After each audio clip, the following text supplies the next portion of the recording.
Hardly. The future, healthcare encompasses a wide range. You all know this. We could have a 2-week-long summit on healthcare, and we still would not cover everything. So, there's physician supply issues, patient demand, delivery systems, cost, technology, now AI and how that's going to work, mental health. There's so much that we could talk about. But one of the key roles of the Whistler Institute is to bring new and interesting topics to the community, topics in areas that perhaps we hadn't thought about or hadn't thought about in a way. If you would, we have dots that maybe we haven't connected before, and that's what we're going to try and do tonight. We've chosen to focus on what is being done by educators and practitioners to prepare us for the future of healthcare.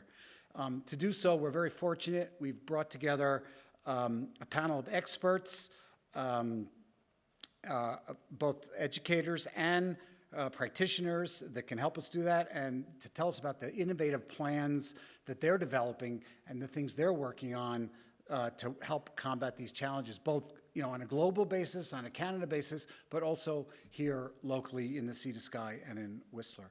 We will hear about groundbreaking work that's being done by the teams at Simon Fraser University in preparing our next generation of physicians to tackle these health challenges in this rapidly changing world, and we'll hear about that. And we'll focus on what I believe is a relatively new and still evolving area of planetary health.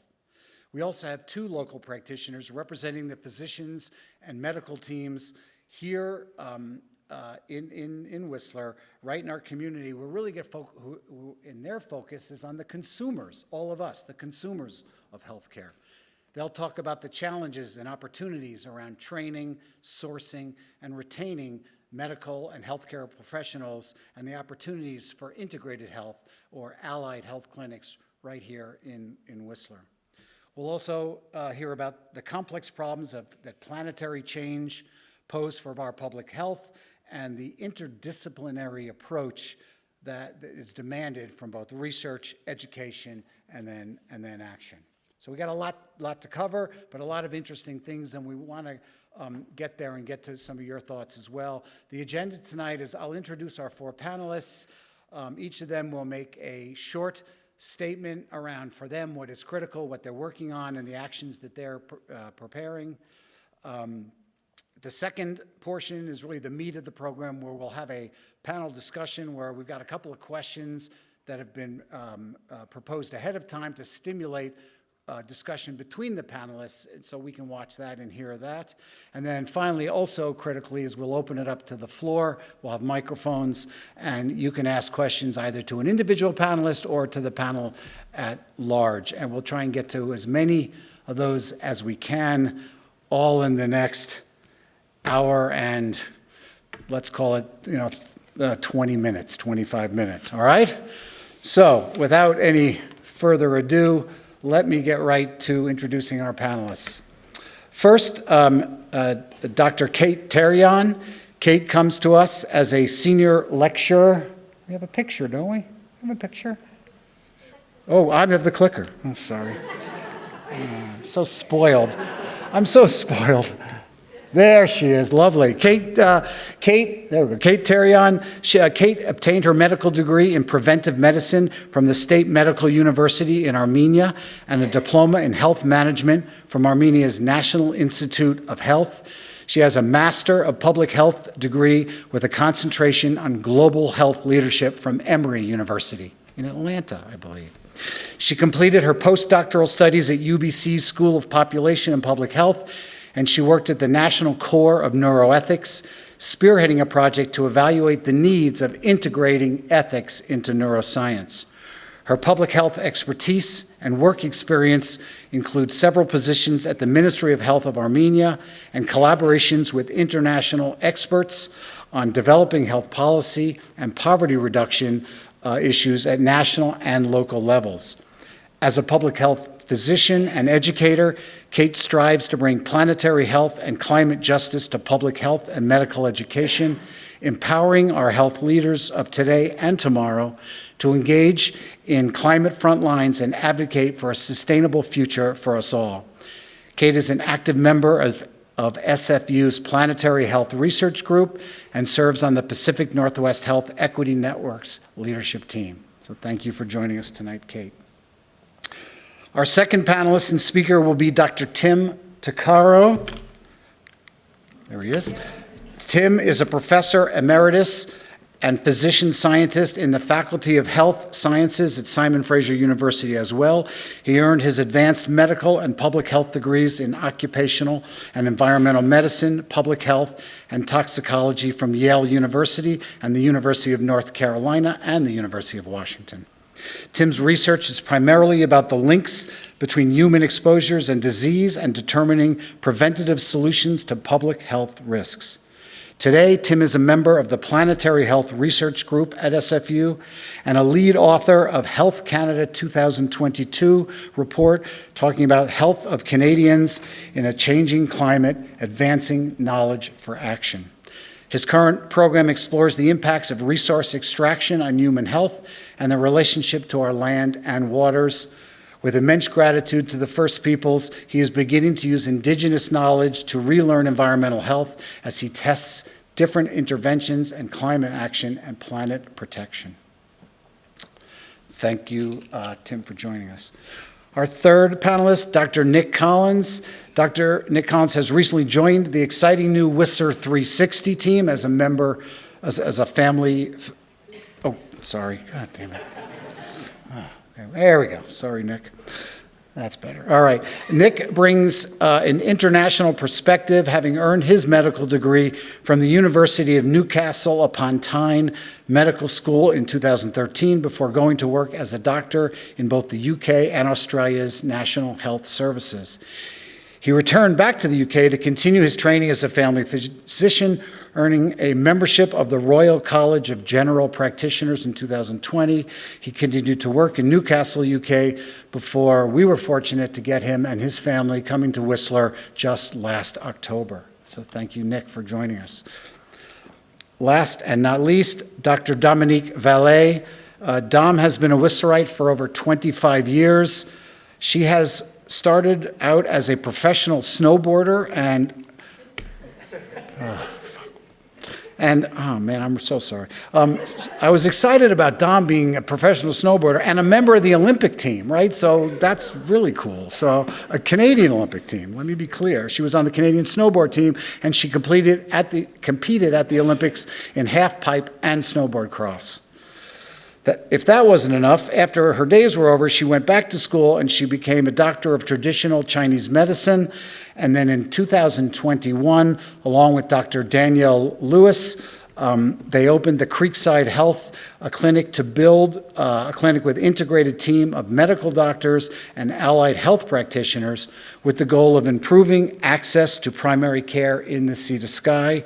The clinic includes a team of family physicians partnered with naturopathic doctors, RMTs, acupuncturists, clinical counselors, chiropractor, physiotherapist, sleep consultant, dietitian, and an osteopath, all in one. All of this, again, in our own community, designed and aligned towards creating better health and wellness for every patient. So thank you, Dom, for joining us as well. And she was a little under the weather, but she has come through beautifully to join us tonight. So that's enough. You didn't come to hear from me, but you can see we have a great team of folks to give us a good understanding of this. So I will turn it over and let Kate take us for a few minutes and let us, there we go. All right, thank you so much. Great. There you go. Thank you so much, David. And thank you everyone for coming tonight. So thank you for that kind introduction, David. I'm thrilled to be here among you. I'm here to share a little bit about my experience as a university professor, as an educator, as well as, as someone who is interested in planetary health and our efforts at SFU to incorporate planetary health in medical school curriculum, the new medical school curriculum. While I do that, I'm really hoping that I will be able to convey why I care so deeply about this issue and why I'm here tonight. And by the way, you all look very beautiful from here. Just want to see. Okay, so it is a very exciting time for SFU and our university. And I guess for the entire province, because we are going to establish the first medical school to be built in Western Canada in over 55 years. The purpose of the school is to train more primary care doctors, advance team-based care with focus on interprofessional education, to provide integrated, holistic approach to the delivery of care through admissions of students with diverse backgrounds, to create equitable workforce that better reflects the diverse communities of BC. The hallmark of the program should be the ability to transform BC's healthcare system by embedding the programs within the communities like yours here. So the future doctors are more connected, are more attentive and responsive to the community health needs. So how this can be accomplished? Community engagement will be central for the school's programs and will be operated in partnership with the Fraser Health Authority, the largest health authority in this province, and First Nations Health Authority. The school will build on 3 foundational pillars. First, to meet the prevention and primary care needs of BC's diverse communities, to educate physicians to work in team-based primary care settings that are patient-centered and socially accountable. Reciprocal community partnerships would be focal, and embedding Indigenous knowledge systems of learning, research, and practice is critical, and all of this should be conducted through community-based or place-based learning. So, So what could have more significance to the health of our local communities, which would require a holistic, place-based, team-based approach than the impact of multiple environmental issues and climate change? In our discussions with the SFU's medical team's leadership team, in our initial discussions, we were able to identify research and learning priorities that are already top of mind issue for BC researchers, practitioners, and communities at large. One of those priorities is planetary health. I'm sure you are familiar with this term, perhaps with similar terms as eco-health, ecological health, One Health, environmental health. So planetary health is a more inclusive term, and I would like to quickly define it here for us. According to the Planetary Health Alliance, a consortium of over 400 organizations, the term is defined as a solution-oriented, transdisciplinary field and social movement focused on analyzing and addressing the impact of disruptions to Earth's natural systems on human health and all life on Earth. It would be hard to find a single person who would question that our environments are changing, and they're changing rapidly. Our food systems, our water systems, our forests, our cities, our universities, our clinics, even our resorts are changing. These accelerating changes are largely a consequence of human action. And while some populations drastically improved their health outcomes, thanks to science and technology and communication, our planet's life-supporting systems have sharply declined. These human-caused changes impact every aspect of life as we know it, and will continue driving the global burden of disease in this century. And unfortunately, the negative impact of these changes will hit hardest the most vulnerable communities and people in those communities as we continue pushing these boundaries. To put it simply, the scientists have identified 9 planetary boundaries, and climate change is one of them, one of those boundaries.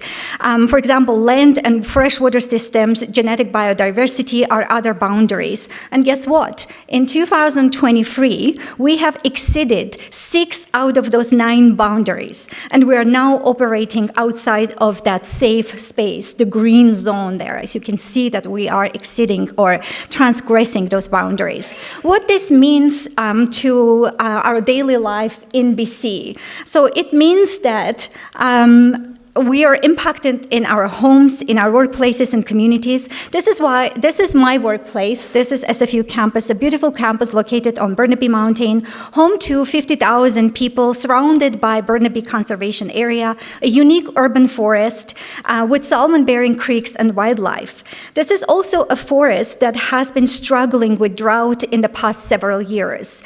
Not very often you can see SFU campus pictures like this one. Those are huge huge, massive oil storage tanks located on Burnaby Mountain.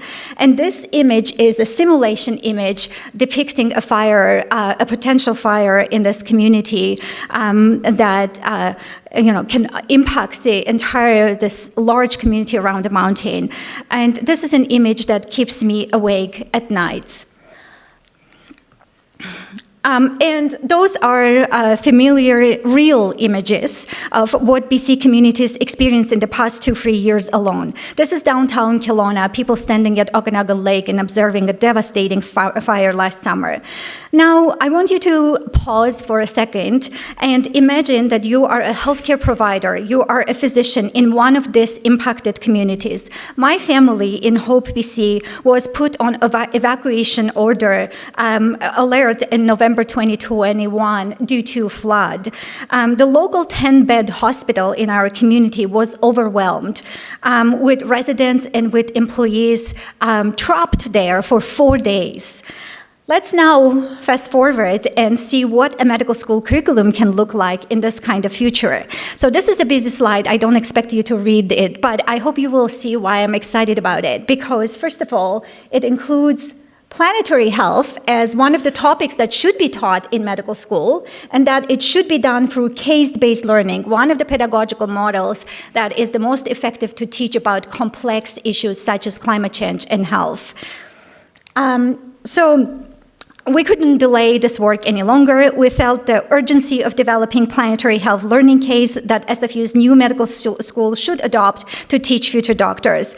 Our small team is here today, Dr. Tim Takaro, who you will hear from today, and our incredible student, Sarah Chai, who is in the room. There are dozens of others who support and encourage us in this work, including you that invited us to talk about this work here tonight, and we're very grateful for that. I will not go into the details about the case development curriculum. The poster is available outside. You're welcome to check it out and ask us any questions about it.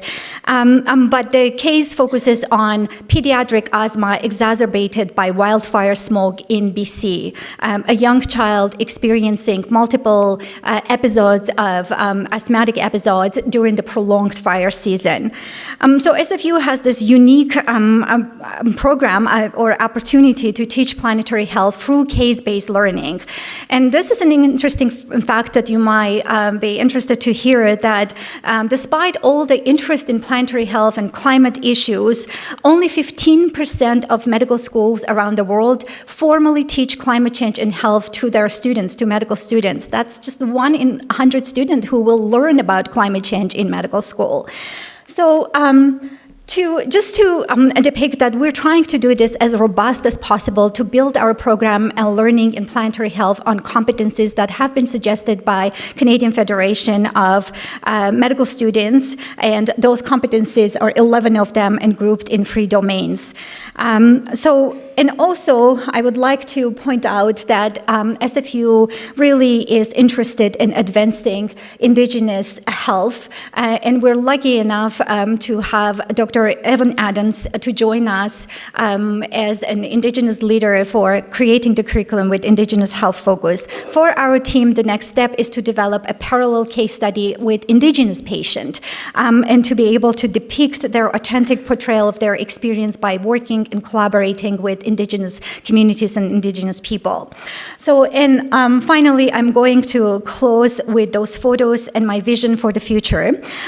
These images are taken in August of 2022 behind my house in Hope, BC, during early salmon run in Coquihalla River, behind our house. With the approval of the Canadian government and with our public money, Trans Mountain Pipeline put heavy machinery inside the river, trenched the river with open cut to lay pipes in the midst of salmon run and killed the salmon run.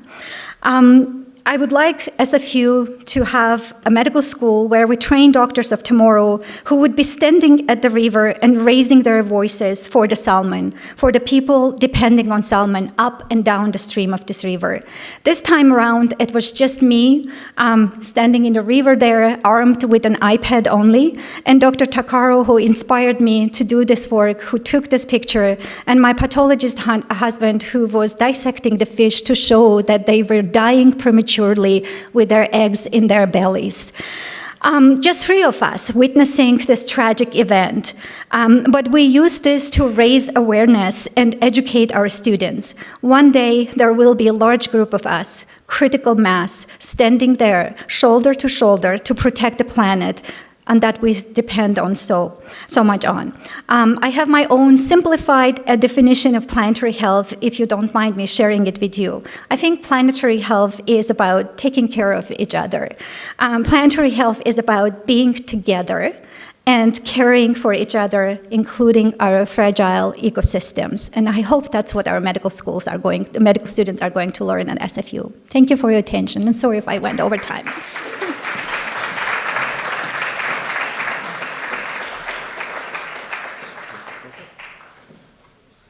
She took it. All right. Thank you, Kate. And now Dr. Tim Takaro. Thank you very much, David, and it's a real pleasure to be here with you today. I think you will sense a particular theme here as I start with salmon as well. The first peoples here made a contract with the salmon. The contract was if the salmon would come back on a regular basis every year in large numbers, that the nations would take care of the forests and the streams in a reciprocal way. They would show gratitude and humility in the face of all the abundance around them. In return, the salmon would allow themselves to be fished at the same time every year. The heads and the bones were ceremoniously returned to the river in thanks, and in a reciprocal relationship, they existed together with these salmon runs for thousands and thousands of years. They had weirs that could have taken all the salmon. They didn't.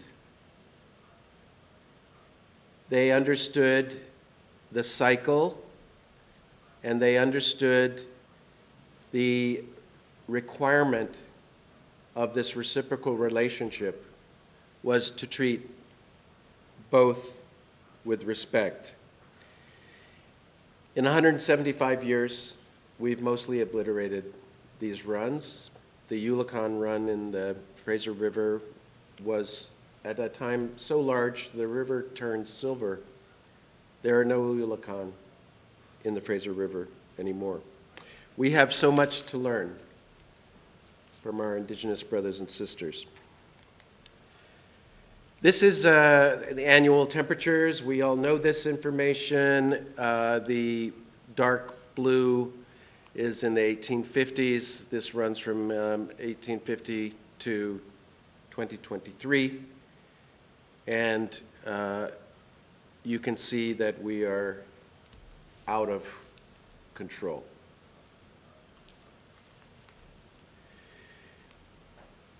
We already know that the health risks will increase as warming continues. There will be increases in intensity of precipitation. We've seen here, we've seen in the Coquihalla Valley. There will be more extreme heat events, wildfires, and storms that directly affect health. There will be more injuries and illness and deaths without further and greater adaptation. These are very difficult life and death problems which future health providers must be familiar with. This training also means active engagement and education to counter the anti-science wave that is engulfing parts of society that is literally drowning us. This wave is, of course, driven by fear. Fear of the known, which is terrifying, but of course also fear of the unknown. Building and rebuilding trust in evidence is our job number one as public health educators, and I hope we are up to the task.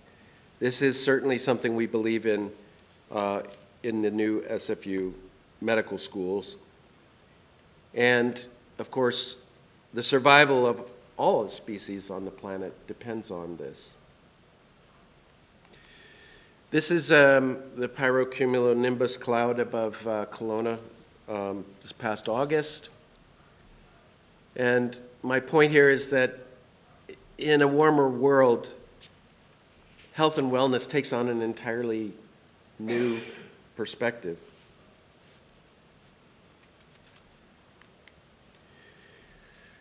This climate emergency is here now. We all know this. And we have adaptation challenges that we have never faced before. The public health guardians and institutions are beginning to grapple with the training challenges for a 2050 world. This is the Academic Association of Faculties of Medicine of Canada that's stated the health of the planet is a code red emergency and called for an immediate implementation of planetary health education and research and the transition to climate resilient and low carbon health systems in order to build a sustainable and just future for all. British Columbia is adding a very important contribution of Indigenous knowledge and the impacts of colonialism to this. This was a paper published by our group last year on the possibility of decolonizing planetary health. Planetary health emerges from Indigenous law.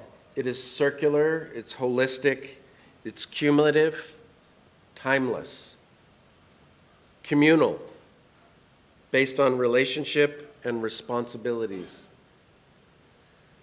It's adaptive. Change is dictated by reading the rest of the whole earth and being responsible for future generations. Above all, it's sustainable.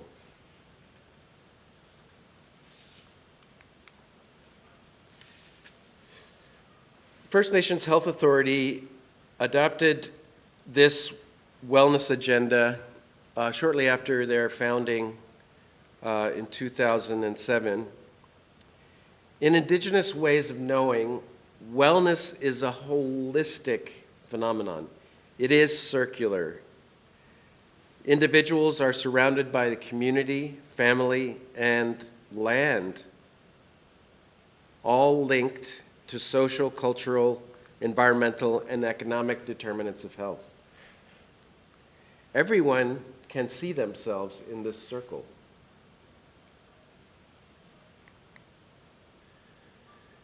Team-based care.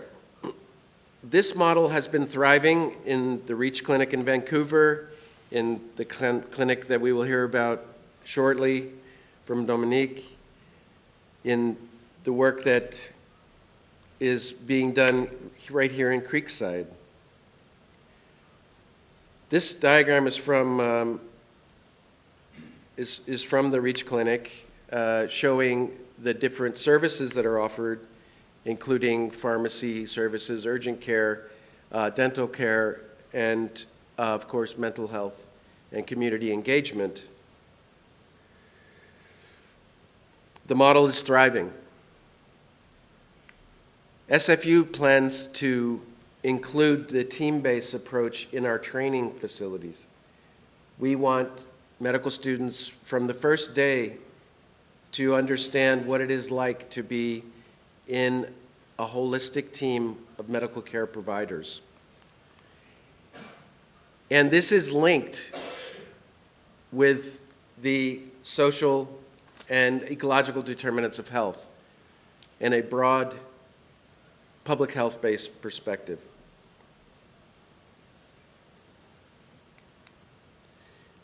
Another example I'd like to leave with you is this model that is thriving in Churchill, Manitoba. where the population is half indigenous, the clinic staff is half indigenous, and the governance staff is half indigenous. It is, this clinic, the hub of the community. And in this community, there have been no suicides in a generation, no youth suicides, and no opioid abuse challenges. The health center has a staff of 130 and serves the surrounding region with 24-hour emergency care, acute care, rehabilitation, and a long-term care home being built. We need to dream big, and we need to dream integrated and circular and holistic. Thank you.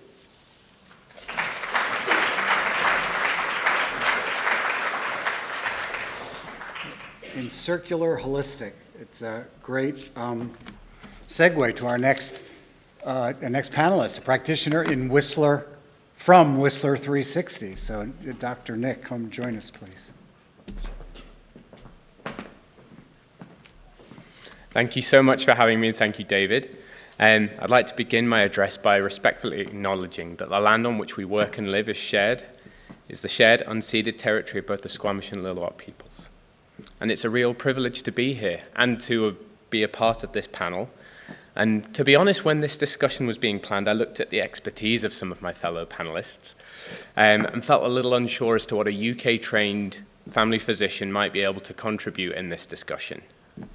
However, my experience of being able to move to Canada, and Whistler specifically, gives me the opportunity to address the issues of the shortage of family practitioners currently faced in all the countries in which I've worked, namely the UK, Australia, and now Canada. When my wife Steph and I started looking into making this move to BC, we were very aware that we were moving into a widely publicised crisis as far as provision of family medicine goes.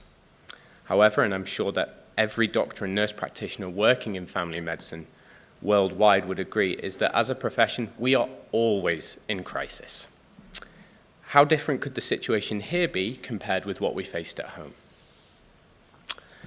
Now, it's true to say that the shortages of family physicians and the reasons behind such shortages are not unique to Whistler, to British Columbia, or even to Canada. To give a very succinct explanation, and I hope not too succinct, we have a growing and aging population of increasingly medically complicated patients with insufficient resources with which to manage their complex needs. The medical workforce has been swiftly outpaced and left behind by this population, resulting in burnout and fewer clinicians than ever choosing family medicine as their career, which is why when we have initiatives such as that my colleagues have mentioned just now with the new medical school at SFU, this seems like a really exciting time to become a family physician. The issues that I've already highlighted are also influenced by the training opportunities, coupled with the uncertainty surrounding so many aspects of the work life following this. Now, here in British Columbia, we are facing the issue of close to 1 million patients living without being attached to a family doctor. And up until now, only 122 residencies available in family medicine each year. So it's been very clear that the system that's currently been in place was never going to serve the population of the unattached patients. Additionally, we face the issue of huge geographical dispersion of population with substantial health inequalities across the province. Simply put, having sufficient physicians who are adequately trained to serve the communities in which they live is hugely challenging. Now, and I'm sure many of you are feeling that this bit is long overdue after the doom and gloom I've just shared, we can now finally ask, where's the good news? Now, first and foremost, and this is something that my colleagues I'm sure will attest to, that the prospect of that new medical school at SFU with an ethos of training family physicians is really exciting and will make huge inroads into increasing the number of clinicians who are equipped to deal with the work in primary care in that wide range of communities. And as I alluded to at the beginning of this address, family practice is in crisis everywhere. In the UK, we face many of the same issues that my new colleagues here have been facing for years. However, and this might be a little bit hyperbolic, I have never seen such drastic and positive action taken in my career thus far to address issues facing family physicians head-on, as I've witnessed in moving here. Though long overdue, the new contracts available to both established family physicians and to new family physicians looking to commit themselves to communities long-term by attaching themselves to communities and to practice and to panels, they are simultaneously patient and doctor-centered. By addressing pay and administrative burden, doctors have been somewhat freed up from the non-clinical work so necessary for family practices to function, something that most doctors, and I will very much include myself in this, are ill-equipped to manage and pull them away from clinical responsibility. These changes have undoubtedly been linked to the more than 700 new family physicians now working in BC in the last year alone. It's also a really exciting time to be arriving in Whistler. The model of family practice in Canada is very different to that of the UK and Australia, with a lot more independence and autonomy in the way that individual practices are able to operate here. And it's been clear to me that there is some amazingly thoughtful and creative work done by both Whistler 360 and by Creekside Health in rapidly evolving to address both the needs of their patients and by looking to serve as many people in this community as possible. Having spent the majority of my career thus far working in deprived areas of the northeast of England, it's been really refreshing to start working in a system in which we have the ability and some freedom to try to adapt to our patient needs quickly, offering a really stark comparison with the UK, where individual practices form part of networks with funding, flexibility, and resources being so restricted that they have to be drip-fed down to the level where they can be implemented so slowly that it often prevents substantial change. And as family medicine continues to grow and develop, it becomes abundantly clear that regardless of whether we're in the cold, wet northeast of England or in the cold, wet northwest of Canada, we are increasingly reliant on services outside of our consulting rooms. Be it mental health teams, new parent support groups, or one of the countless other collections of people dedicated to the improvement and betterment of those in their community. And one of the most frustrating aspects of being a family physician is being unable to get your patients the help they need quickly, not necessarily to save a life, but to make an important intervention at that point of contact. Whilst we always want and need more help, having the ability and desire to adapt our own services to serve our community's need is a really great place from which to start. Now, from my briefing, I was meant to also touch on inequalities in healthcare, make comparisons between work and life in the UK and Canada, and talk about specific challenges of working in deprived communities. However, as a family physician, I know from experience when I have spoken for too long, and will instead welcome questions at the end if there are any. And I'd like to thank you all for coming to this evening and to being part of this really interesting and complex discussion which really impacts all of us. Thank you.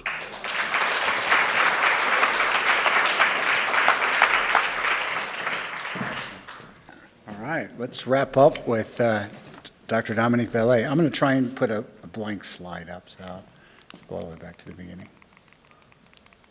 And then you can come. 1, 2, 3. Global, the Put your heat. picture up there. That's. Come on, back to the beginning. Oh, thank you. Thank you, everyone, for coming tonight. I'm sorry, I have a 1-year-old at home, and it's really hard not to get sick when they get sick.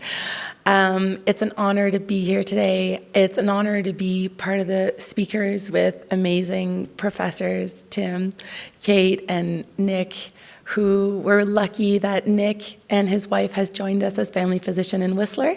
Nick with Whistler 360 and his beautiful wife, Stephanie, with us. So it's a good team to have in town.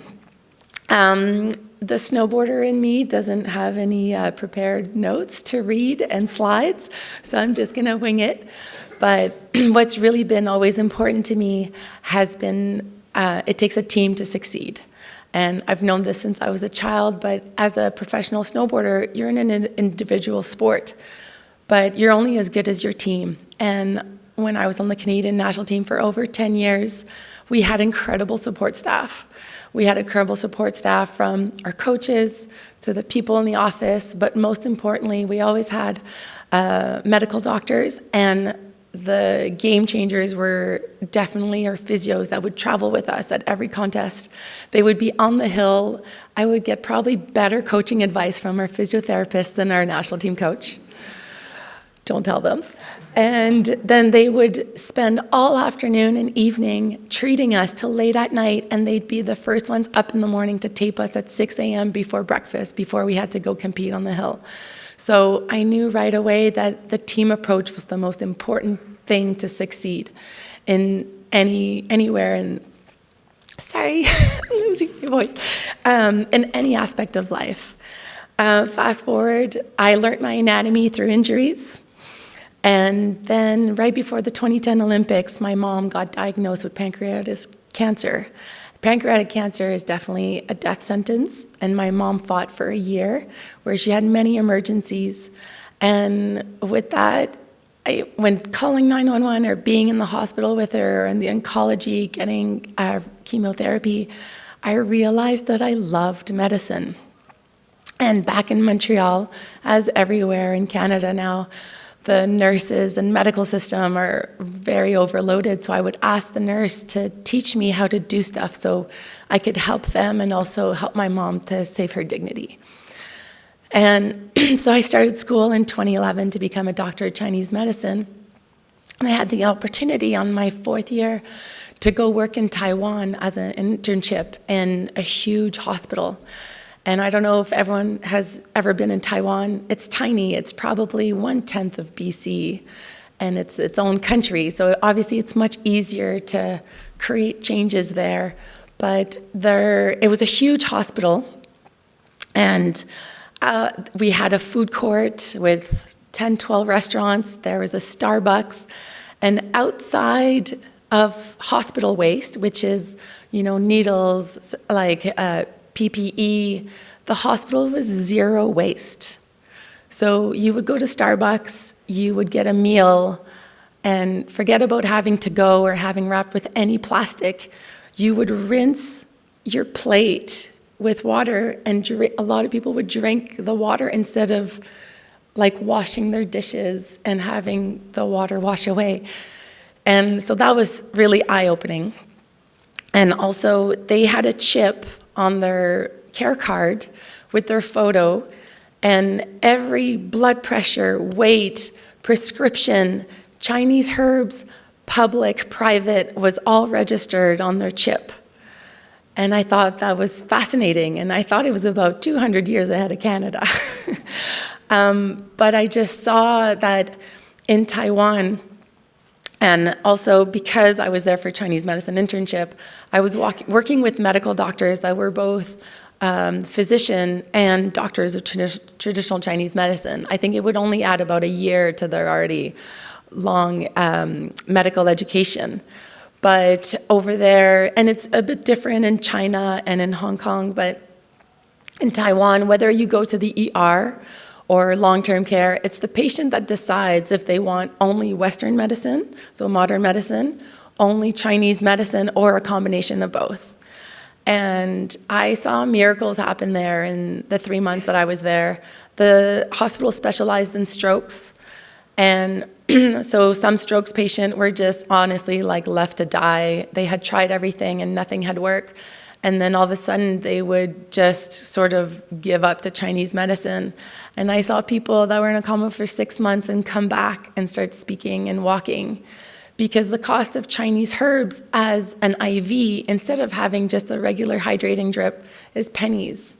And it can help combat the side effects of the disease, or just Western pharmaceuticals, which we all know has side effects. And it's just a combination. It was phenomenal to see how well it worked together. I saw patients with pancreatic and liver cancer in remission for 10, 15 years, and healthy people, which for here, pancreatic cancer, as I hold dear to my heart, is 101% of dying.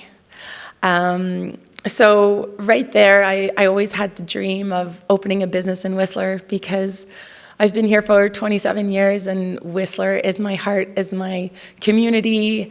And as a small community, we need all the support we can have and work together.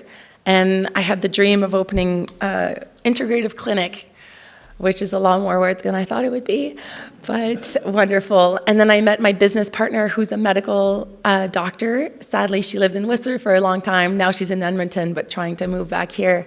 And we decided to open Creekside Health together. So it's incredible. I calculated today that we're a team of 29 people now, from the integrative side, the medical side, and our amazing supporting staff.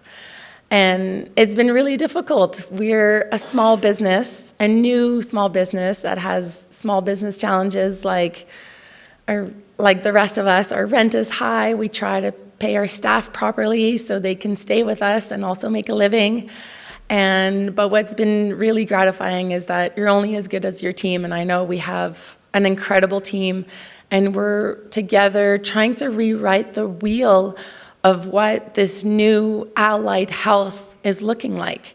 So our integrative team, obviously we all share Jane for appointments, online booking, charting, so it's a lot easier. But with the medical side, it's a whole different charting system, and it's also social health care. So obviously MSP, and it's paid by the government, where for integrative, it's obviously a cost for service. And Whistler, although there's people with a lot of money, most of us don't have a lot of disposable income. And thankfully, a lot of our employers have extended benefits, so we have to work with that, and that's how it works. But I think the hardest part has been to really write the wheel on how to work together as a team. And we've had many meetings with my whole team and the doctors. In the last year, we've brought 4 medical doctors to Whistler, with 2 more coming, a male physician in May and another female in September. And it took us 2 years to get there. And we're really thankful that a few doctors have given us a chance to join us, and they really believed in a full allied integrative healthcare system to work together. And I feel our patients are being patient and working with us, but we're also trying to do certain things sort of collaborative, like lunch and learns and coffee and learn, where the medical doctor and the whole team, we learn all of different topics. And then learning to communicate together, to really truly share patient care, because we don't share the chart, and sometimes you're in different shifts and you don't necessarily see the same people all the time. And so sometimes it's just like the other week, I had one of our doctors just called me and said that the patient, we had a mutual patient to share, she had inner ear issue, and if she could help. And it's for them for everyone to learn about each other's care and practice, so we can all work together to take better care of every single patient on the acute and preventative side for years to come. Thank you.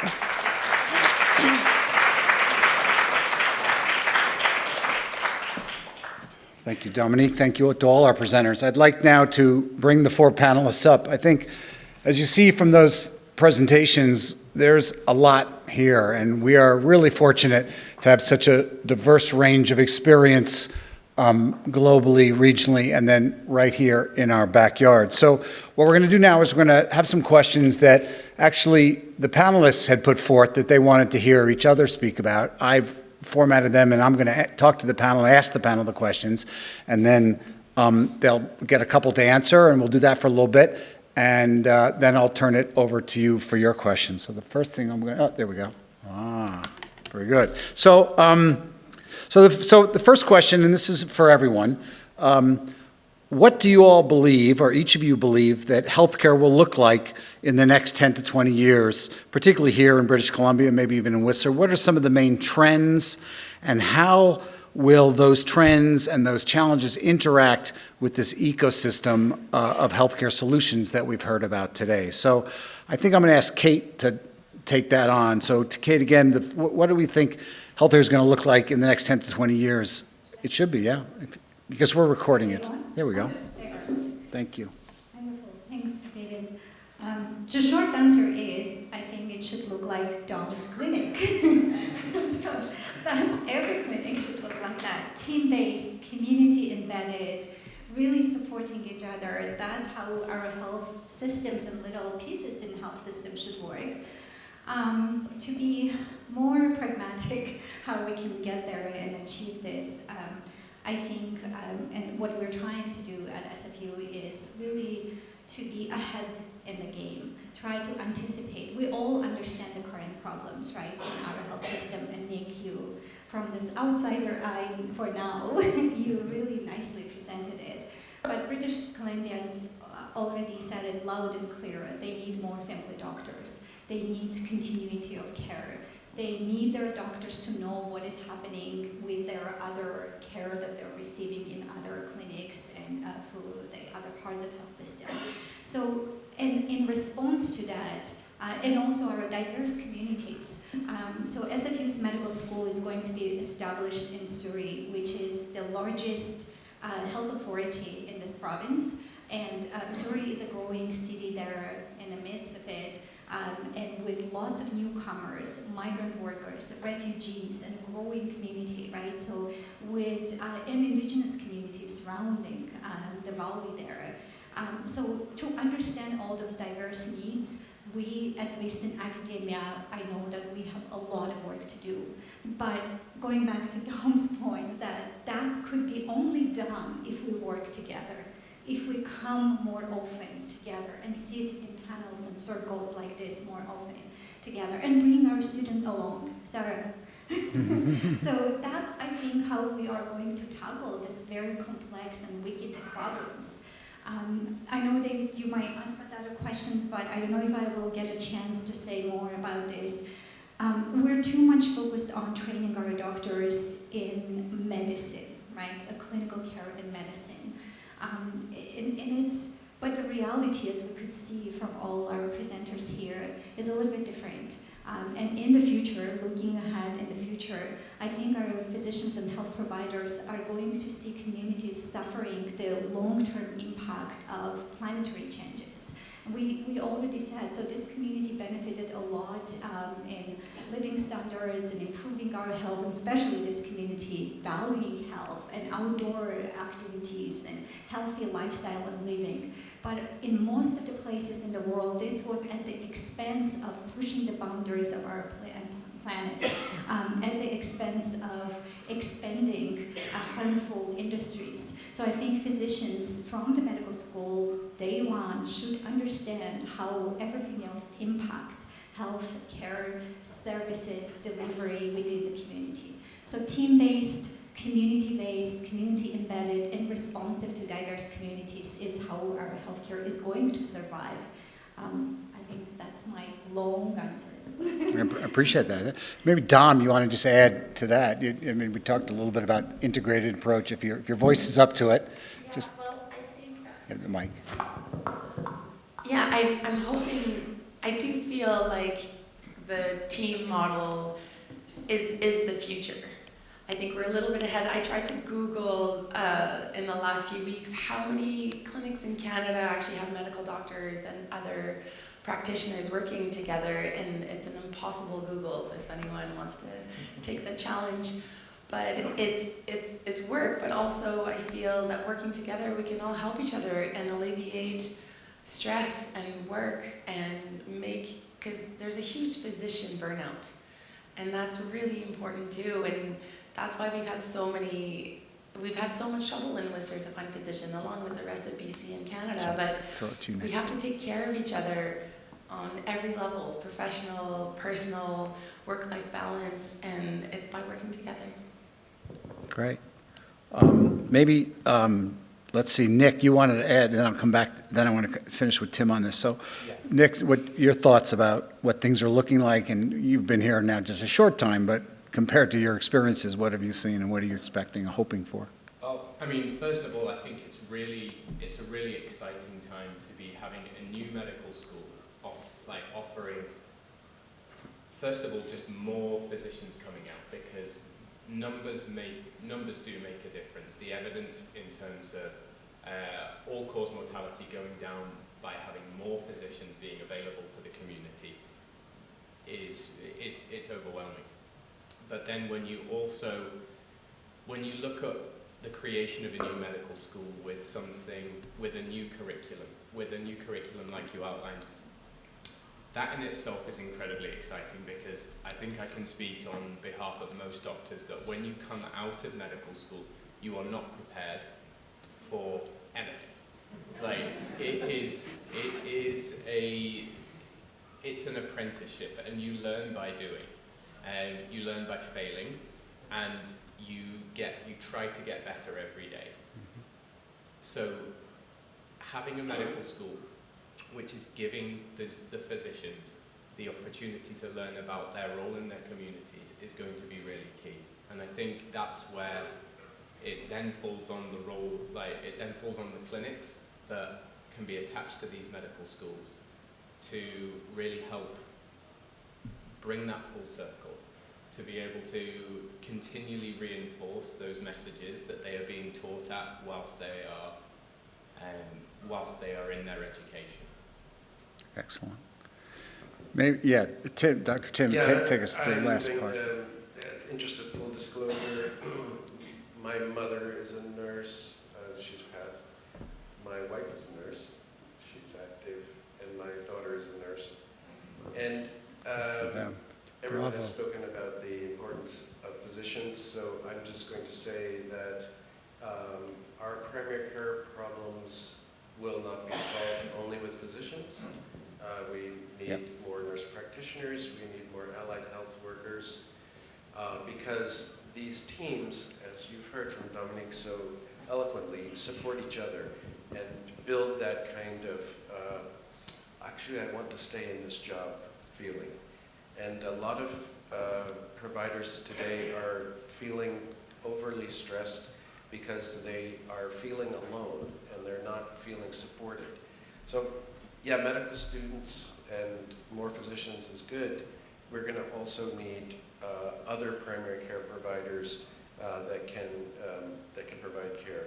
I just also want to notice that our fee-for-service model is way outdated. We cannot build these teams that we talk about here with a fee-for-service model. And that has to change quickly. It works well with the work-life balance that many medical students are graduating with a desire not to be that stressed out family doc who has no time for family or no time to ski the Black Diamond. So by changing the funding structure, you can also gain work-life balance. Great, thank you. Somewhat related to that, we know that recruitment and retention of healthcare professionals, and particularly in small communities like ours, is an issue that we acutely face. To support this, what kind of local training opportunities or maybe partnership models do we see that could bridge between things that can be trained now for practitioners that have been here and the schools themselves and some of the programs being developed at like SFU to help communities such as ours? So maybe Kate, I'll ask you first to think about this. How do we connect for existing practitioners the things that are going on with, and how do we find the programs for them to partner when they're, as Tim said, busy with the day-to-day business of medical profession? David, so when, again, Dominique was talking about describing their teamwork in action in their clinic, I was sitting there and thinking, I can spend hours in the classroom, teaching about best practices about teamwork, but having those students part of this team, really observing them, embedding them into this environment is the best way for them to learn, to understand what works, what doesn't work. Right, and really it's a hands-on, experiential, on-the-spot learning that we need to do. And I hope SFU really embraces this model of sending our students from day one to the clinics like yours and make these connections and partnerships with lots of other clinics in BC, And the school pledged to really have some kind of encouragement for our medical students to choose family practice, to think about inspiring them, motivating them to choose family practice. But also, we understand we need other specialists as well. It's going to be a very hard trade-off there. One thing that I would love to hear from others, and maybe from the audience as well, in small communities like this, recruiting, retaining, retraining doctors to keep them in those communities. How can we work back and choose or have admission criteria that will bring the right people into the program? I think this is very critical, very important. Where we recruit our students, what kind of qualities we want them to embrace or values to have to come train. Of course, we will pass them through that meal, but at the end of the day, I think they bring a lot to the program as well. So connections with the communities, and I hope we can realize this dream of having a program that from day one, from the get-go, brings students to the community, connects them to the community. Another disclosure I will make, so my father graduated from medical school and was sent to the most remote area with his young family in our country in Armenia. So we were going there for only 1 or 2 years. We stayed 18 years. and he has never been, he grew up in a city, but somehow he was attracted. So I'm bringing this back to also doing a better research to understand what kind of people actually choose to live in small towns, in small communities, and will enjoy the work in those small communities. I know we can spend more That's time great. about this, but yeah. Thank you. Let me ask Tim, if taking those thoughts, what do we do to bring this learning to existing physicians, to existing communities? So that have already been through medical school, they've been in their communities for a few years. How do we uptrain them or upskill them, I guess, in some of these new things that we're talking about tonight? Are there partnerships? What can we do? What is being done? It's a matter of bringing passion back into the relationship that a physician is having with their practice. And, this is, we all know about that in our own relationships, that when there is passion, there is a much more productive and also sustainable type of practice. For me, I think it is interesting those providers in some questions that are in the community that need to be answered.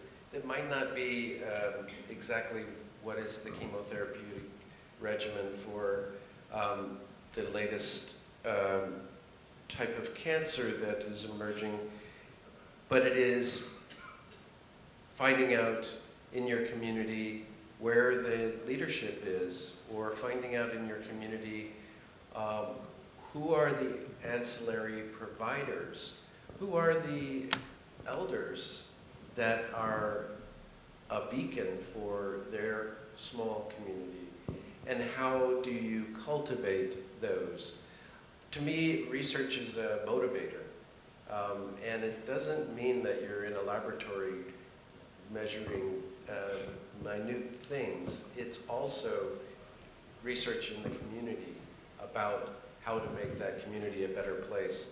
And if physicians were in that way integrated into their community, they would want to stay there. They'd be more invested in it. So I think there is a role for ongoing medical education that teaches physicians who are already doing something, or other providers as well, how to do something different, how to augment your existing knowledge with more knowledge that makes you passionate. Excellent, thank you. I think I want to shift now because we have a few more minutes, but I'm hoping that we've stimulated some good thought out in our audience. Again, thank you all for not just being here, but engaging. So this is an opportunity now. We'll open it up. If you just raise your hand, we'll bring a mic. Oh, thanks, Mandy. We'll bring a mic out, and you can ask your question either to one of the panelists or to all of them, and we'll give them a chance to take turns at it. So now's your chance. Those either, I know we have some practitioners in the audience, we have administrators in the audience, but mostly we have consumers of healthcare, and I'm hoping to hear from you all, and I know the panel's hoping to hear from you all. So let me open up. Any questions, thoughts, just ideas? Yes, thanks. Thanks. I just kind of wanting to follow on that thread of the idea of us as consumers of healthcare. I'm wondering if the panel could talk about how they see us perhaps as being participants in our own healthcare and having the patients be part of the team as well. Excellent, thank you. How about, Nick, you want to take that one to start us off? Yeah, absolutely. I mean, that's something that I'm really keen to learn on. Like having joined the team at Whistler 360, what I can do is I can talk about my experience that I've had in other really well-functioning practices, and something that I would love to bring here is kind of patient participation groups. Because I think this was something that we were going to discuss as one of the other questions that had come up kind of amongst ourselves, is what role does the physician or the practitioner have in representing their community? Right. And it's all very well for me to sit behind my door seeing patient after patient after patient, but without the engagement of the community and having the patient's perspective brought into what the practice needs to be providing, or what it needs to be representing to try and gain resources, the resources that I kind of alluded to earlier, which are often so difficult to get a hold of. But if we can develop these kind of groups when we can have a conversation outside of a consultation, because patients often have good ideas, but we are so confined by things like the fee-for-service model, which would require a certain number of patients to be seen every day, that it is impossible to quiz every patient on what they think their practice should be providing. Right. Other questions? Thoughts? If I could just take a stab at that one too. Of course. Patient-oriented practice is a really, really key aspect of the future of healthcare. And I'm going to quickly, if I can, relate a program that exists at St. Paul's Hospital, which was designed to retain nurses and allied healthcare workers. And in this program, which is really about research that's generated from problems that exist in the bedside, it was quickly noted that, well, you can't really understand those problems unless you have a patient's perspective on those. And you certainly don't get to good solutions without having the patient perspective. So it's critical, and I think is growing in interest across the system. The bigger systems are doing it better, perhaps. But I would venture to say that the Churchill, Manitoba has really figured it out. Fascinating. I think we had a question up front.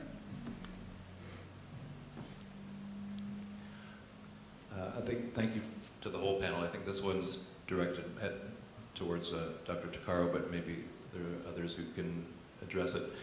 To be fully transparent, I can't be the BC Green candidate for the Sea to Sky and not ask this question.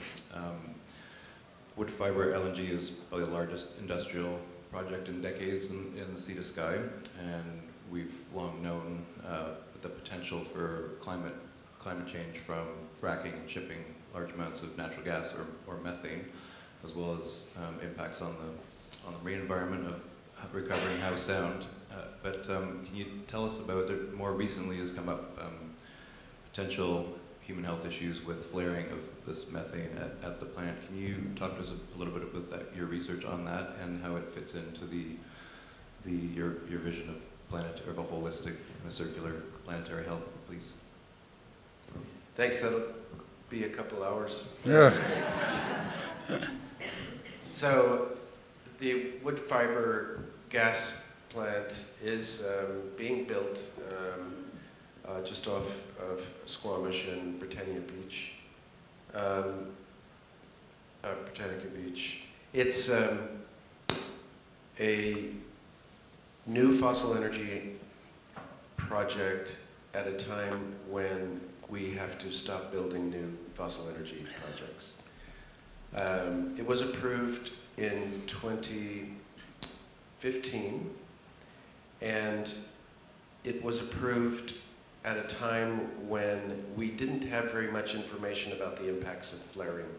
So flaring occurs when there's excess gas, and if you've ever gone by a refinery, including going over the Second Narrows Bridge, and you off towards Burnaby Mountain, you'll see the refinery often has a stack on fire, and that is largely methane gas and other volatile organics being released.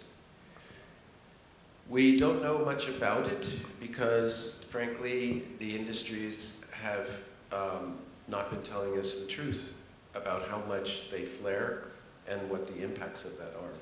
Now we have satellites that can tell the story without relying on industry to tell the story.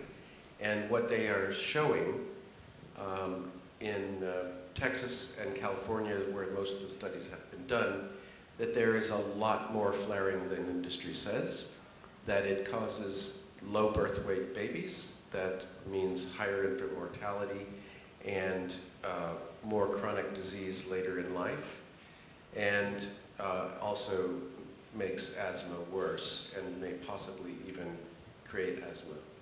So there is a lot of information that is missing from the approval of these projects. I've worked quite a bit on the Trans Mountain pipeline project. I was responsible for understanding and describing the health impacts of that pipeline, but I was told that I could not talk about climate change because the pipeline had nothing to do with climate change. So this is the mindset of the industry, and it's very important that we get transparent and independent information about what they're doing, and quickly.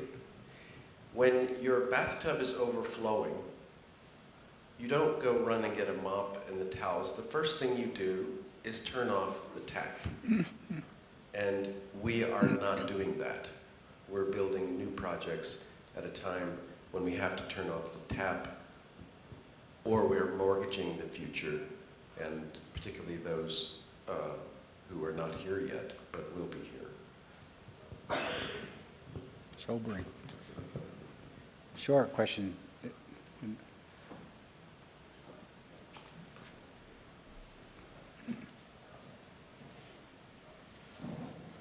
Here we go. Sorry, this won't really be along the lines of what was just spoken about, but one of the examples you gave was like a clinic in Manitoba, which has had physician assistants there working for a really long time, and I'm wondering with the creation of this new medical system and program at SFU, if this is something you guys have talked about, thought about, what the implication of like a 2-year program would be and the influx of people working in the healthcare system would look like. Just, curious if anybody's opinion that's involved with, the start of new medical systems and programs in Canada. Maybe Kate or Dom can take a crack at that. Certainly Kate to start with. Yeah, so I don't think I can provide a lot more information about it. I can say that it's the right thing to do. We do need more nursing schools. We need more physician assistant programs and other health worker programs. And the numbers definitely matter, and SFU Medical School is being built in response of this critical shortage of physicians and family, especially family physicians. But I imagine that other medical communities that probably don't have as the same loud voice or powerful as medical community is. So I know from my students in undergraduate program who are trying to get into other health professions, very competitive, very hard to get into those programs, and very limited seats. If we can all together advocate for more of those kind of allied health professional programs in this province, I think we all will be better off at the end of the day. So SFU Medical School, creating this itself is a very large endeavor. And I have worked at SFU since 2008, and from day one I was hearing about that. Oh, we're getting a medical school next year. Oh, we're getting next year. And we're now in 2024, and only this month, last month, the budget was approved for the medical school, and we will have our first cohort of students in 2026, means training them for 4 years and then another 2 to 5 years of residency training. We're looking into 15 years from now to have our first doctors. We definitely need to act fast and do those assessments, needs assessment of what other types of health professionals we need, where are we struggling, and create more opportunities and programs here locally. And we recruit people from local communities, and they're more likely to stay in those communities. Again, I want to go back to these recruitment issues. If we can all think about it, advise SFU medical program, who and where do we need to recruit for medical school. But going back to your question, yes, I would love to see SFU expanding and creating more allied health programs besides this medical school, which is the elephant in the room that we're trying to tackle. Thank you. Can I just quickly comment on what was said about this kind of industry projects that are happening in our backyards, right? So here in Squamish, you asked the question, Burnaby Mountain, that huge oil tank terminal there. So I, as an educator, see this an opportunity, a learning opportunity for our students. About 5-6 years ago, I made a decision, never teach climate change in classroom. You have to take students out there in the real world to see this with their own eyes and really experience this with their own lives. So we take walks from SFU community to the forest there that is impacted by that tank facility. We meet the indigenous elder there, that there is a watch house on the mountain next to the tank facility that is watching what they're doing, and bringing students there, really feeling the place is life-changing for them than sitting in an auditorium like this and hearing a lecture from me or from Tim. It could be a life-changing experience if you expose them to these real projects that have real impact on real communities. Great. Just Sure. in response to that question, a short thing. We will not be successful as a medical school if we do not have the training facilities that we've discussed. Clinics like the Creekside Clinic with a team approach. And in order to build those clinics, you need all of those allied healthcare, nurse practitioners, physician assistants, extenders, and the physios, and all of those allied care providers to make a training ground for the type of medical students that we want to train. For sure. So that is a hard nut for this province to crack. They have talked about it for over a decade, and they have yet to really deliver on any volume that is meaningful on these kinds of clinics. Right. I think Kathy had a question. Thanks so much. I don't know how many of you were here last night to see Paradise Paradox, but it was a film that was put together about mental health and suicide ideation in mountain towns. One of the big things that we have in common is big wealth disparity within the towns, which apparently is also a determinant of suicide ideation. Dr. Tim, you're nodding your head on this. They were taking an entrepreneurial, like Whistler 360 has done, an entrepreneurial path to creating a center for mental health. And how do you see us being able to address the mental health problems in our community and attract the professionals that we need to help treat them as well? Maybe Dom, you have in your clinic. How are you approaching that in your in your quiver of solutions?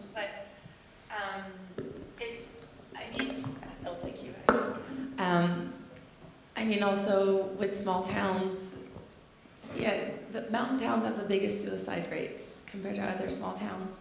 And just for example, like we just had a huge snow dump. Everyone's mental health is great this week, although their bodies are hurting. And so it's very weather dependent on top of it, and the wealth discrepancy, like there's so much. So we've actually increased our clinical counseling members. We have 3 clinical counselors now at the clinic. We also have a psychiatrist that rents a room a couple times a month. But even on her end, you know, like there's just so much burnout in the mental health practitioners and psychiatrists. But what we've done that's been actually a really positive feedback is we started doing mental health groups for almost at zero cost. And we tried to do one for a men's circle, and men are not there yet to open up in public.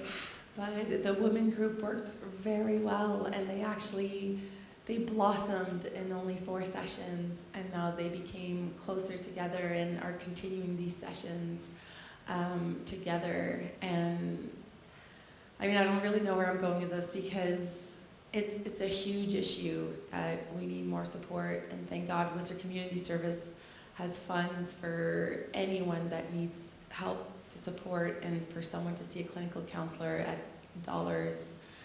And it's something we all need to work on. I don't know how to close that loop on this one. Mental health is a beast. Other thoughts, questions? Yes, we have way in to get your. We have time for a couple more, and then we'll wrap up. Thank you. I'm just curious if there's still barriers between Western medicine and Eastern medicine, and if there are barriers, how long do we see that in the future until it really is put together? I'll take this one. It's a work in progress, and I know we worked really hard. It took us a long time to be able to have a medical physician to join our practice, and it was a different type of physician that wanted to work with allied health professionals and the new team. And they're all young and open-minded and a sort of a different mindset. And also it comes with these challenges of truly rewriting how to communicate and truly work together for patients to take their health in their own hand and be proactive. And it's difficult because the pay-for-service model, your family physician has 10 minutes. Like, you can't even talk about the weather in 10 minutes in Whistler. And where with practitioners like acupuncture, RMT, physio-chiro, you have an hour. Obviously it's paid time and it's different, but it's truly by working together and learning everyone's strength. And it's a work in progress. I know in Australia, there's a lot of clinics that work with physicians with allied health. And I think it's gonna have to be like a case by case, and just having new schools that open everyone's minds and open all the students' minds of what's out there and what's possible and how we can help each other, and how, what's an osteopath? I'm sure none of you can tell me. It feels good though when you get a treatment. Like physiotherapy, how they can better support you, post-surgery, pre-surgery, like seeing a kinesiologist. And it's all by, I think, learning about our strength and what everyone does and communicate, and breaking barriers of trying to save everyone, save or help individually, because you can't, it's impossible. And if anyone says that they can do it alone, or they have the magic thing to save you or help you, or it won't work. I promise. It takes a team, and it obviously takes you to work hard on your health and be your #1 fan and support to be proactive. So true. Great. Let me all right, we'll take 1 or 2 more, and then who's got the mic?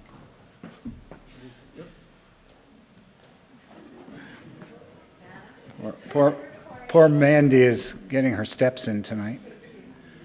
Thank you. all. And I think it's fascinating, and I really admire the dream you have.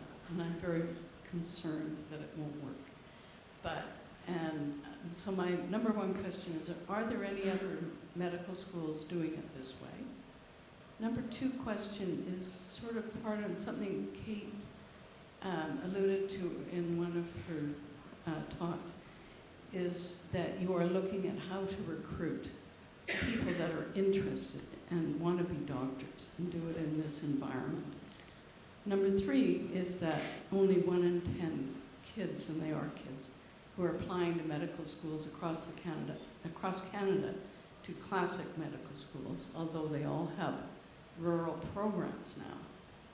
Only 1 in 10 actually gets in, and they're all smart enough, and they're all good enough, and they probably could all be excellent doctors, but there is no space.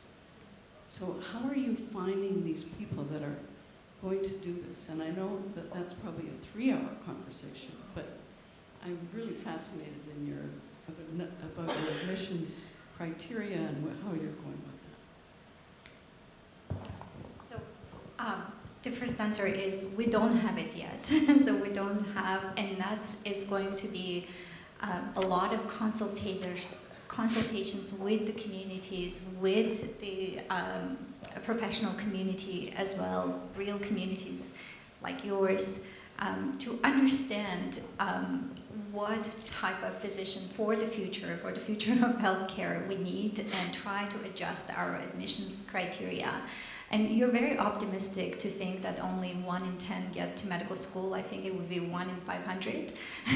So the medical school admission numbers are notoriously low, right? So they're very exclusive programs. And we are hoping that opening this new school with a new focus on primary care, community-based care, is an important one. And we're hoping to attract people who really aspire to practice in small communities and rural communities and connect with those big communities. That's one thing, but I don't have a magic answer for that or a test questionnaire that we can give people and really understand if they are the right people for the program. We definitely are looking at experiences of other schools. There is a lot of research around the world about this as well. So one of the last school that we opened in Canada is Northern Ontario Medical School. That is very much the model we're trying to follow here. That is in rural communities, recruiting from those communities, and entering into relationships and contracts with these people to stay there for a really longer time, not just to pay your debts and get out of there somewhere else. So I'm hoping that SFU will have a team to craft those admission criteria that will make our communities safer and healthier places with those applicants.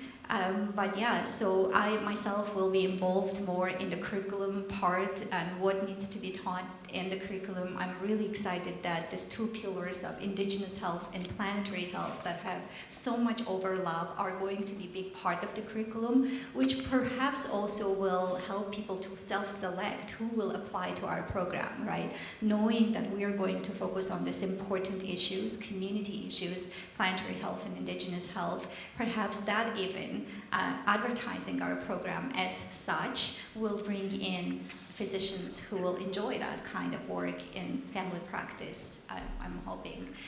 But there is going to be a lot of community consultation. I would recommend people to check out the website of SFU Medical School. They have open surveys for people soliciting, surveys, asking people questions.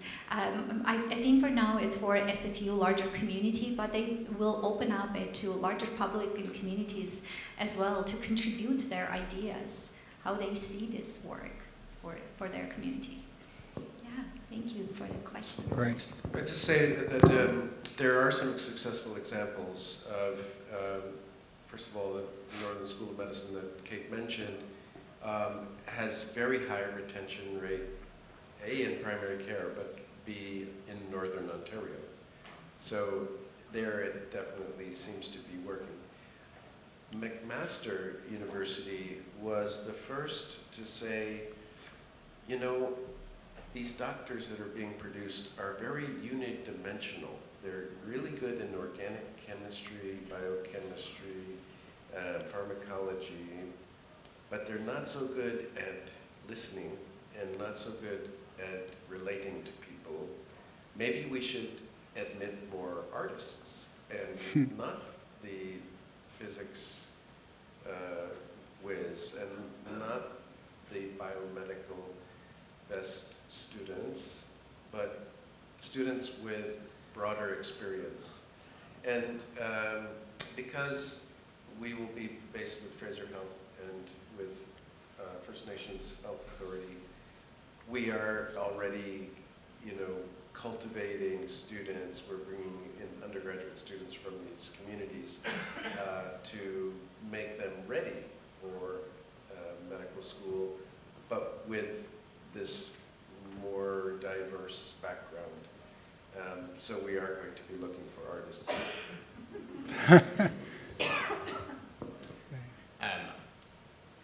I was not the physicist or the biochemist. And I also was fortunate enough to attend a medical school which I think I'm still right in saying proportionately churns out, for want of a better word, more family physicians proportionately than hospital specialists. The reasons for that, I think, were a forward-thinking medical school, and it was a medical school which encouraged and enforced it. It was part of the curriculum to make sure that we all had really, really good exposure to working in family practice. We were working in a challenging area in the country. Yes, there were patches of immense wealth, but by and large, we could make up the majority of some of the most deprived communities in the whole country, and yet I have a huge number of friends that I left back in the UK who are still working in those communities because we had really good experiences of working in those during our medical school years, and I think that was really, really key. Great. All right, we'll take one more. Last question. I just want to be cognizant of everyone's time, but I appreciate everyone hanging in for a couple more minutes. As a person who has a passion for healthcare, I'd love to know how AI will be implemented into this whole care, and if it is implemented, how large would it be? Who wants to take that? Before you're fighting, I will say just 2 words. Who is going to take the question, difficult question? So one thing that SFU at least is prioritizing is to have training in advanced technology for sure. And I think our very few silver linings of COVID pandemic was that our health providers really recognized the importance of technology, incorporating it into their work, and telemedicine, developing it, and maybe creating some virtual assistants, health assistants, and so on and so on. I will not cast myself as an expert in AI issues, but I know that SFU really wants to prioritize the technology-based education, but still be a community-based, primary care-based, and how we can improve equity to access through technology. So there is a lot of room for collaborating in this interdisciplinary work in school with computing science, engineering, and other students. I think there are lots of good opportunities for innovation there and bringing this to medical school curriculum. So let's watch this space and see how well SFU will do. And, yeah. But I have no idea about AI, how this will work. No one does. But I know technology-based care is emphasized at SFU's curriculum. I don't think any of us know what AI is Yeah, going to do. that's what I was going to say. So, I think, speaking from personal experience, there is definitely some excitement in the medical in the medical community in terms of how we can implement AI and use it collaboratively with the person-based approach. I think probably we all fear the going and plugging in our symptoms into a robot and hoping that it gets it right, and probably much the same way that we go to our doctor and tell them what we think is wrong as well.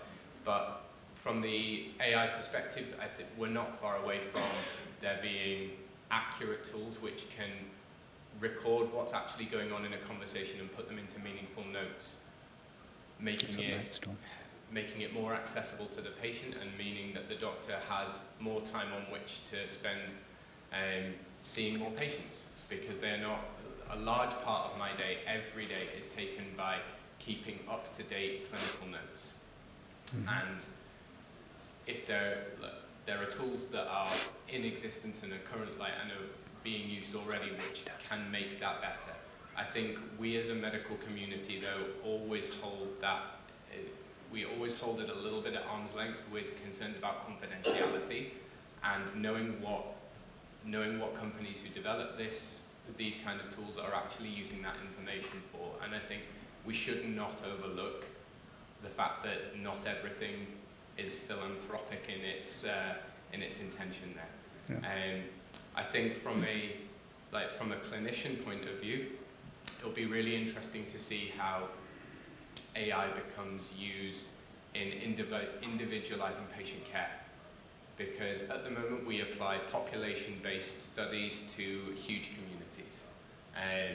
And it's what we have to do, because we can't be doing expensive blood tests and doing complex molecular and genomic sequencing on every patient to predict their likelihood of gaining extra years by doing X intervention or taking Y medication.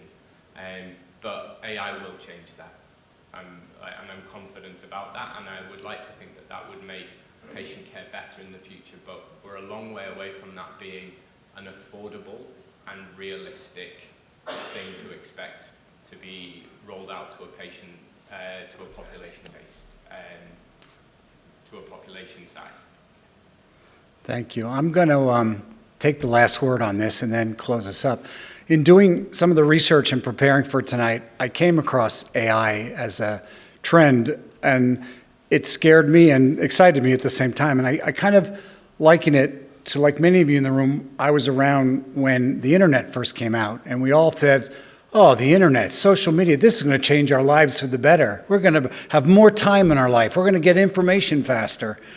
Fast forward to today, I would argue that while many of that has happened, at the same time, it's made things slower. It's made things more difficult. It's increased stress and anxiety in many of our populations, particularly our younger population. So I would argue that with AI, while there are certainly many positive benefits, the negative effects are not yet understood and will be accelerated, and we will find them out faster, I would tend to guess, than we did with the internet. So I agree with Dr. Tim, no one knows much about what's going on with AI, but I think it's a great session perhaps for the Whistler Institute to jump into down the road, is the positives and negatives of AI, because there's a lot there, and it's both fascinating and frightening at the same time.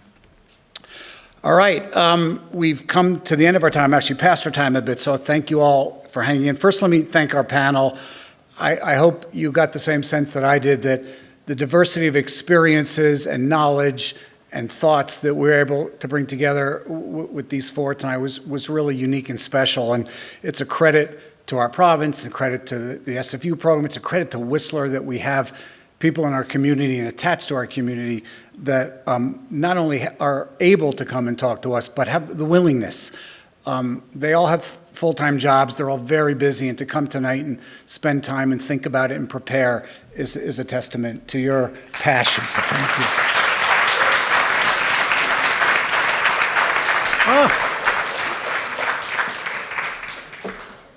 A party gift.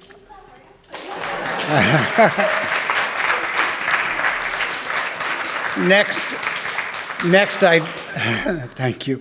Next, I'd like to thank our sponsors. First, the Whistler Healthcare Foundation. We have representatives here tonight. Their vision is to assist Whistler in becoming a role model for physical and mental health care in our resort community. We've covered a lot of that tonight, but think about what a challenge they've taken on and how lucky we are.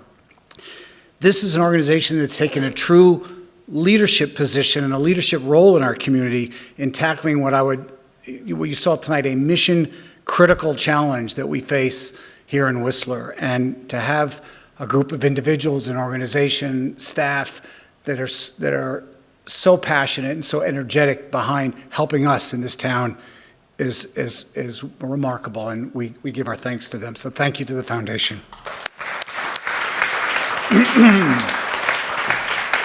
Also, thanks to Vallée Resorts and Epic Promise. Their stated purpose is to help the mountain resort communities in which they operate thrive by partnering with critical organizations to make an impact. And say what you will about the ups and downs of what happens out on the mountain, but when they put their money where their mouth is in places like this and to help us and to help communities, it needs to be recognized and thanked. So thank you to Vallée Epic Promise as well. Thank you. Just looking ahead, so I hope next month and our final event of the season, and brought to you by the same sponsors. So thank you again to the foundation and to Vallée Epic Promise. On April 4th, right here back in the Maury Young Arts Center, we will be discussing concussions, advances in prevention, identification and treatment. I don't know, from my non-scientific research, when you talk to virtually anyone in the resort, anyone who's lived in this community, they have firsthand knowledge, if not of themselves with concussions, but certainly someone close in family and friend group. So it's something that really does touch us all. We'll be talking about what happens in the brain when you get a concussion, the long-term impacts, what's going on in the medical side of it. And we are lucky putting a panel together, and one of them is a retired CFL, Canadian Football League athlete, Shea Emery, who has firsthand experience of the ups and downs of this very difficult and still a lot unknown issue. So that will be interesting, and you'll all get invitations for that in the coming days and weeks. In March this month, we're running a monthly donor campaign. The Institute survives with a lot of help from the community, and so we will be reaching out. And in fact, we have an agreement with our partner Canada Helps that for every monthly regular donor that we can sign up, they will make a matching donation. So that's exciting, and we'll give you all a chance to participate in that program this month. Finally, we want to stay in touch with you. These sessions, these events should be about what the community wants to hear about.